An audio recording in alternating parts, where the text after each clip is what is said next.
Good morning guys. মোৰ আকৌ আজি উঠোতে দেৰিয়েই হ'ল, 2:20 হৈ গ'ল। ইফালে পাপাই বাহিৰত পৰা আহি চিঞৰিছে, মায়ে দেখোন দৌৰি গৈছে ৰে পাপাক আনিবলৈ। মোক আৰু কেতিয়া দিন আহিব, মোৰ মানুহজনী এনেকৈ কেতিয়া দৌৰিব যাব।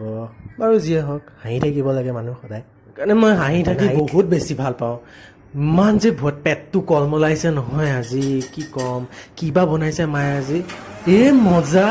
মোৰ ফেভৰেট হয় ৰে ভেদাইলতাৰ জোলটো। মই ইমানেই বেছি ভাল পাওঁ নহয়।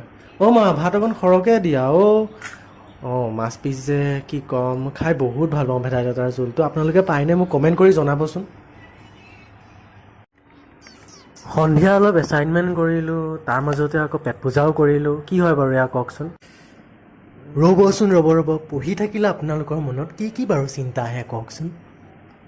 ইউটিউব কৰিম নে নাই? দৰকাৰ নাই, মানে ইউটিউবে নোখোৱাই। ইউটিউবত